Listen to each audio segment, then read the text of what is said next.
अस्सलामुअलैकुम नाजरीन, मैं हूं मज़हर इमरान सलमान सयाग डिजिटल के साथ। नाजरीन, आज हम आपकी तवज्जो जिस तरफ मबसूल करवाना चाह रहे हैं वो है बैंक अल हबीब लिमिटेड में फ़्रॉड। नाजरीन, मेरे एक साथी दोस्त ने मुझे फ़ोन करके बताया, वो गुलबहार के रिहायशी हैं, उनका नाम कैसर अली है, उनका मिडवे बर्गर है। वो मुझे आज बता रहे थे कि उन्हें बैंक से फ़ोन आई और वो उनसे डिटेल्स मांगने लगे। जब उन्होंने नंबर देखा तब वो हेल्पलाइन का नंबर था। खैर, उन्होंने उनसे मालूमात लेनी शुरू कर दी। उनका कहना था कि उन्होंने मुझे अकाउंट के बारे में बताया, मेरा शनाख्ती कार्ड का नंबर मुझे बताया, मेरी लास्ट ट्रांसैक्शन मुझे बताई। खैर, उन्होंने जब ज़्यादा तफसीलात मांगने की कोशिश की तो ये अवेयर हुए, क्योंकि इनकी तबीयत ख़राब थी, बुखार था उनको। तो शुरू में वो समझ नहीं पाए, लेकिन उनको एहसास हुआ कि कोई मेरे साथ फ्रॉड होने जा रहा है। उन्होंने फ़ौरन उनसे कहा कि मैं आपसे दोबारा रब्ता करूँगा, फ़िलहाल मेरी तबीयत ठीक नहीं है, आप फ़ोन बंद कर दें। खैर, उन्होंने दोबारा कॉल की। उन्होंने कहा, जी वो हमारे सीनियर आपसे बात कर रहे थे और कुछ डिटेल्स हैं वो ज़रूरी है आपने बतानी है, आपके बैंक अल हबीब में अकाउंट है। खैर, बात होते होते उन्होंने जो ही उनसे कहा कि आप अपना डेटा हमारे साथ शेयर कर दें लास्ट ट्रांसैक्शन का, तो इन्होंने इनसे कहा कि भाई मुझे आप फ्रॉड लग रहे हैं, और उन्होंने कॉल बंद कर दी। इन्होंने फिर उनकी कंप्लेन भी की। खैर, उन्होंने मुझे कॉल करके बताया कि ये इशू चल रहा है। मैंने फिर अपने एक सीनियर रिपोर्टर हैं उनसे जब बात की तो उन्होंने मुझे फिर अपनी साउंड में डिटेल बताई कि किस तरीके से ये फ्रॉड हो रहे हैं, और ये बैंक ख़ासकर HBL और मेट्रोपॉलिटन, इनके ऊपर तो बाकायदा कई केसेस हो चुके हैं और ये तो अखबारों की ज़ीनत बन चुके हैं। फिर उनकी तफसीलात जो है वो मैं आपके साथ भी शेयर करता हूँ, जो हमारे सीनियर ने हमें भिजवाई हैं, और आप भी सुनिए और होशियार रहिए, ये ना हो कि आप लोग भी अपनी जमा पूंजी से हाथ धो बैठें। बहुत शुक्रिया। नाजरीन, पाकिस्तान के अंदर साइबर क्राइम जो है वो ख़ासकर बैंक अकाउंट रखने वालों के लिए दर्द सर बनता जा रहा है, और डेली साइबर क्राइम के अंदर सैकड़ों कंप्लेंट्स पूरे पाकिस्तान में साइबर क्राइम रिसीव कर रहा है, और उनमें ज़्यादातर यानी कि 90% से ज़्यादा लोग ये पॉइंट ऑफ व्यू अख्तियार करते हैं कि हमें बैंक से कॉल आती है और हमारी पूरी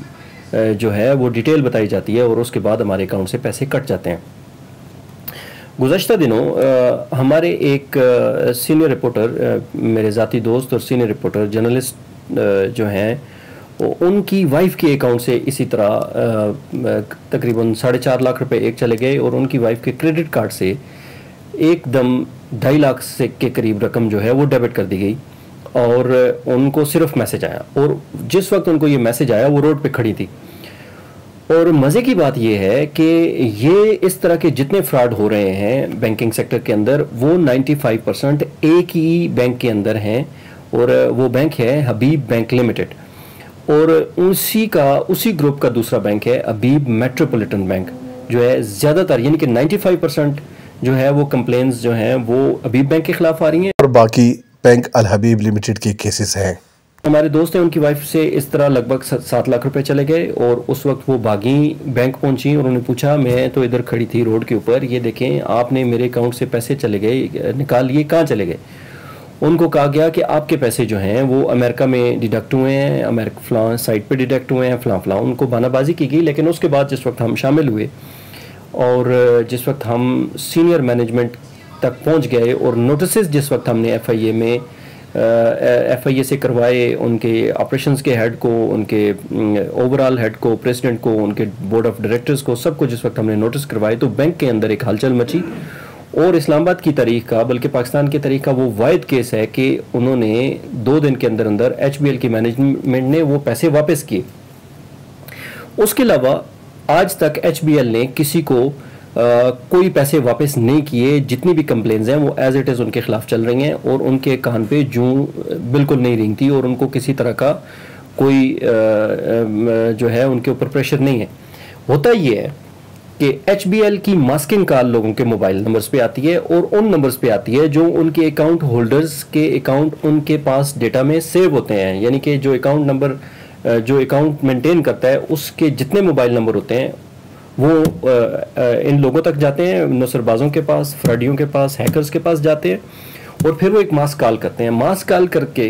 मास कॉल का मतलब ये है कि जो HBL का जो हेल्पलाइन है उसी की कॉल, वही नंबर डिस्प्ले होता है लोगों के सेल फोन्स के ऊपर, स्क्रीन के ऊपर, और लोग ये समझते हैं कि हमें तो HBL का नुमाइंदा ही जो है वो कॉल कर रहा है। उसके बाद उसके अकाउंट की एग्जैक्ट जो इंफॉर्मेशन होती है वो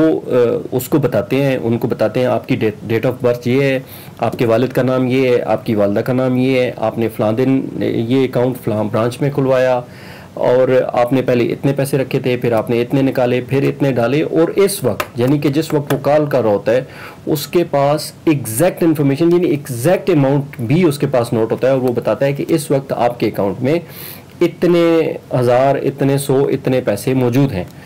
और जो जिसको कॉल की जाती है अकाउंट होल्डर ये समझता है कि जी वाकई ये तो बैंक का ही नुमाइंदा है, और फिर आखिर पे उनको कहा जाता है कि आप अपना जो ATM कार्ड है उसके आखिर वाले 4 डिजिट बता दीजिए हम, और बानाबाजी ये की जाती है कि आपका जो बायोमेट्रिक है वो वेरीफाइड नहीं है, अब हम कर रहे हैं, आपकी मुख्तलिफ हीले बाने करके उनसे ये लेके और अगले ही लम्हे वो पैसे किसी और में अकाउंट में चले जाते हैं।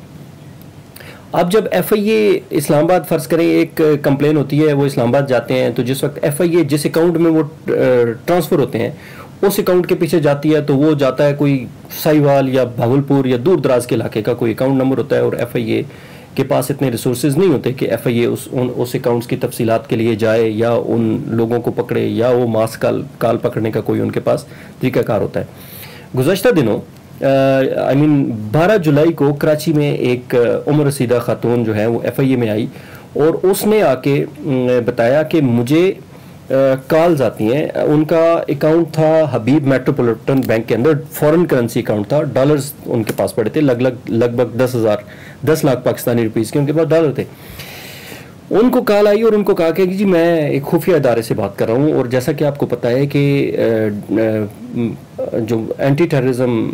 ड्राइव है उसके तहत हम ये चेक कर रहे हैं कि टेरर फाइनेंसिंग ना हो रही हो डॉलर्स अकाउंट से, तो हम ये चाहते हैं कि आप अपना अकाउंट बंद करके आप जो डॉलर्स हैं उनको पाकिस्तानी करेंसी में कन्वर्ट कर दीजिए।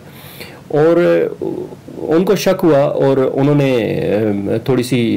उनके साथ तल्ख लहजे में बात की, जिस पे वो अफसर भी तल्ख हो गए। उसके बाद उन्होंने फ़ोन बंद कर दिया। फिर दूसरे अफसर ने कॉल की कि जी आपको सीनियर अफसर ने कॉल की थी, आप नाराज़ ना हो, इस तरह ये हमारी ये मजबूरियां हैं, राह के साथ आपका जो अकाउंट है वो लिंक हमें नज़र आ रहा है, और आप जो है इसको फ़ौरन से आप अपने डॉलर्स को निकाल के और आप ये कर दें, पाकिस्तानी रुपीज़ में ट्रांसफ़र कर दें, अदरवाइज़ आपका जो मामला है ये टेरर फाइनेंसिंग के लिए चला जाएगा और ज़िंदगी जो आपकी बाकी है वो इस तरह गुजर जाएगी। करते करते उनको एक मोबाइल नंबर से 13 कॉल्स आई, दूसरे नंबर से 4 कॉल्स आई, तीसरे नंबर से 2 कॉल्स आई और चौथे नंबर से 1 कॉल आई। और बिल आखिर उनको इतना तंग किया गया और उनको इतना यकीन दिलाया गया, क्योंकि अकाउंट की एक एक चीज़ उनके पास इस तरीके से थी कि उनको लगा कि वाकई ही जो है ये बैंक के लोग हैं और बैंक से ही हमें कॉल आ रही है। और उसमें HBL मेट्रोपॉलिटन जो वो मुतलका ब्रांच है उनके मैनेजर भी मुलविस थे, और जिस वक्त वो रास्ते में थी, यानी कि बैंक की तरफ चेकबुक उठा के अपनी बेटी को साथ लेके रास्ते में थी, तो जाते हुए उनको ठक करके मैसेज आया और उनके जो पैसे हैं वो मुख्तलिफ जाज अकाउंट्स और दूसरे अकाउंट्स के अंदर मुंतकिल कर दिए गए, और उस बेचारी औरत के अकाउंट में सिर्फ 5,000 रुपये बाकी बचे, बाकी सारे के सारे पैसे उनके निकाल दिए गए। और उसके साथ साथ उनका जो क्रेडिट कार्ड था HBL का, उससे 5,000 की एक ट्रांजैक्शन हुई, लेकिन दूसरी ट्रांजैक्शन जो करने की कोशिश की गई 20,000 की, वो डिक्लाइन हुई। अब ये सूरत हाल है। अब इसमें जो FIA से मेरी बात होती है या जहाँ जहाँ हम काम करके इन्वेस्टिगेशन करने की कोशिश करते हैं, तो पता ये चलता है और ये बावसूख बैंक के ज़राए भी ये कहते हैं कि जो IT का डिपार्टमेंट है जो कॉल सेंटर के अंदर बैठा हुआ है, जो क्योंकि कॉल सेंटर वालों को पूरी एक्सेस है, क्योंकि आप जब कॉल के अपने अकाउंट के मुतलका कोई बात पूछने की ज़रूरत पड़ती है आपको, तो आप हेल्पलाइन पे कॉल करते हैं, तो वो आपसे वेरिफिकेशन के हवाले से पूरी चीज़ें पूछते हैं, और वो चीज़ें इसीलिए पूछते हैं कि उनके सामने वो डिस्प्ले होती हैं, उनकी एक्सेस होती है उनकी। तो जो हमें बताया गया है वो ये बताया गया है कि इसमें जो बैंक का जो अमला है वो कॉल सेंटर वाला, वो अमला मुलविस है, वो इंफॉर्मेशन भेज देता है, और इंफॉर्मेशन बेचने के बाद वो अपना पैसा जो है वो इस तरह लोग अपना पैसा नुकसान करें, यानी कि बैंक की ये सिक्योरिटी जो है वो उसके ऊपर मामलात हैं। नाजरीन, ये थी बैंक अल हबीब लिमिटेड के बारे में हमारे सीनियर साथी की तफसीलात जो हमने आपके साथ शेयर की। जल्द मुलाकात होगी अपने नई विला के साथ। हमारे चैनल को लाइक और सब्सक्राइब करना ना भूलिएगा। अस्सलामु अलैकुम।